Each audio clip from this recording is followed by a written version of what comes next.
ஆதி சதுர்வேதங்கள் ஓதும் பரஞ்சோதியே எங்கள் அச்சனார் கோவில் அரசே.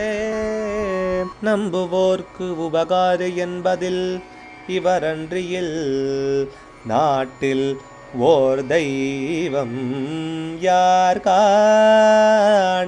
ஆதி சதுர்வேதங்கள் ஓதும் பரஞ்சோதியே எங்கள் அச்சனார் கோவில் அரசே. சுவாமியே சரணமையப்பா. அச்சங்கோவில் அரசே சரணமையப்பா. பகவானுடைய 341வது நாமா திருப்பெயர் தாமிரலோச்சனாய நமஹ.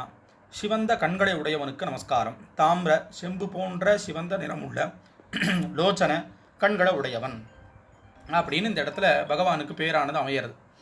அதாவது சிவந்த கண்கள் அப்படின்னு சொல்லி சொன்னால் கருணையினால் இருக்கக்கூடிய கண்கள்னு அர்த்தம். அந்த ராகம் அந்த சிகப்புங்கிறது கருணைக்காகவே ஏற்பட்டதான ஒரு லட்சணமாக சொல்லப்படுறதா இருக்குது. அதனால் கருணையினால் சிவந்த கண்கள் உடையவனுக்கு நமஸ்காரம்னு இந்த நாமாவானது தெரிவிக்கிறது. அச்சங்கோவில் அரசே சரணமையப்பா. அச்சனார் கோவில் அரசே. சுவாமியே சரணமையப்பா.